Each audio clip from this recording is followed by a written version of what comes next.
Por volta do ano 313 d.C., Constantino se tornou imperador romano e abraçou a fé cristã após uma visão. Ele deu fim à perseguição cristã, concedendo liberdade religiosa através do Edito de Milão e afirmou que todos eram livres para escolher a sua própria religião.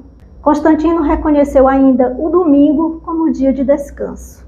Ele aliou-se aos bispos das igrejas implantadas pelos apóstolos por todo o Império Romano e começou a comandar essas igrejas. Helena, mãe de Constantino, identificou o local da crucificação de Jesus e a tumba, e naquele local o imperador decidiu construir a Igreja do Santo Sepulcro. Para evitar a decadência do Império Romano, Constantino dividiu em duas partes, a parte ocidental, com capital em Roma, e a parte oriental, com capital em Constantinopla. Em 380, o imperador Teodósio, sucessor de Constantino, reconhece a autoridade apostólica de Pedro e estabelece o cristianismo como religião oficial do Império Romano, através do Edito de Tessalônica, abolindo assim práticas politeístas dentro do Império, inclusive fechando templos pagãos. Em 431, aconteceu o Concílio de Éfeso, na Turquia, o qual concedeu a Maria o título de Mãe de Deus. Outro concílio se reuniu na cidade de Calcedônia, também na Turquia,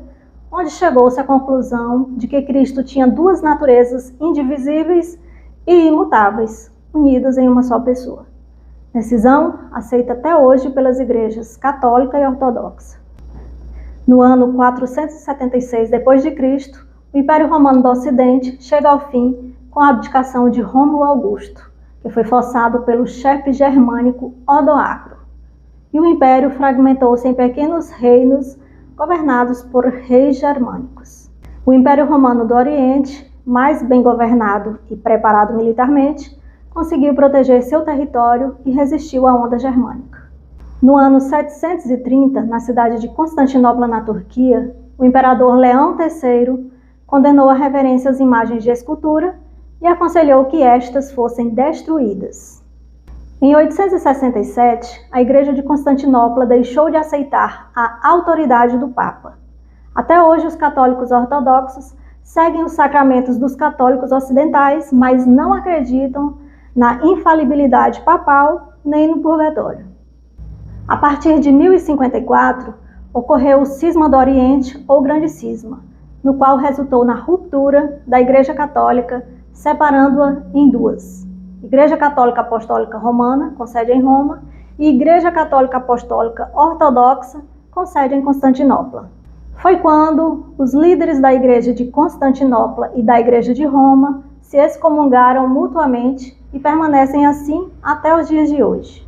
Em 1215, o Papa Inocêncio III estabeleceu a doutrina da transubstanciação, na qual afirmava que o pão era o verdadeiro corpo de Cristo e o vinho o verdadeiro sangue de Cristo.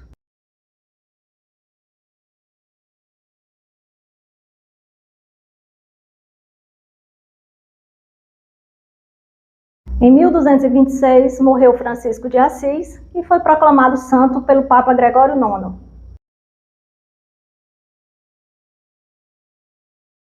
O ápice da doutrina católica romana foi quando o papado criou a Inquisição, na qual consistia em interrogatórios a suspeitos de crimes contra a doutrina. Os condenados, vistos como pecadores, eram queimados vivos em cerimônias públicas.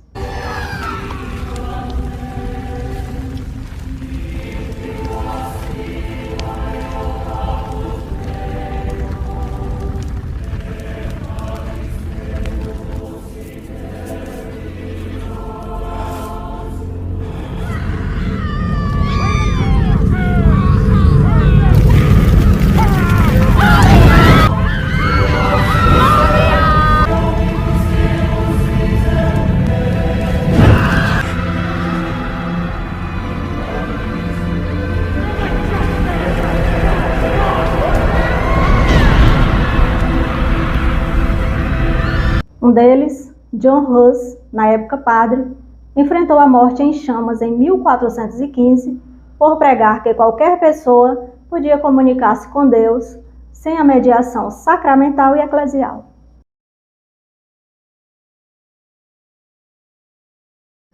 Em 1453, os turcos otomanos conquistaram Constantinopla e cortaram o caminho que unia Europa e Ásia, ampliando assim o seu controle na região oriental do Mediterrâneo. Por isso, os europeus tiveram de buscar novas rotas marítimas, a qual ocasionou na descoberta da América em 1492. Os turcos transformaram Constantinopla na capital do seu novo império, mudando o nome da cidade para Istambul, nome esse mantido até hoje. A partir de 1540, a divisão religiosa entre católicos e protestantes resultou em uma série de guerras civis entre as várias potências europeias. 7 anos depois, em 1547, na Inglaterra, pelo menos 270 protestantes, tanto homens quanto mulheres, foram queimados na fogueira por desobedecerem regras religiosas. De 1580 a 1640, também houve julgamentos e condenações por bruxaria. Cerca de 40 a 50 mil bruxos foram executados. Até que em 1689 foi emitido o Ato de Tolerância, que estabelecia liberdade religiosa a todas as pessoas e que ocasionou na separação entre Igreja e Estado no Reino Unido e posteriormente nos Estados Unidos. No Brasil, essa separação só aconteceu em 1889, depois da proclamação da República. Em 11 de fevereiro de 1929 foi constituído o Vaticano, sede da Igreja Católica Apostólica Romana e residência oficial do Papa. É de lá que saem todas as ordens. Abaixo da autoridade do Papa estão subordinados os cardeais, arcebispos, bispos, padres e toda a comunidade católica espalhada pelo mundo.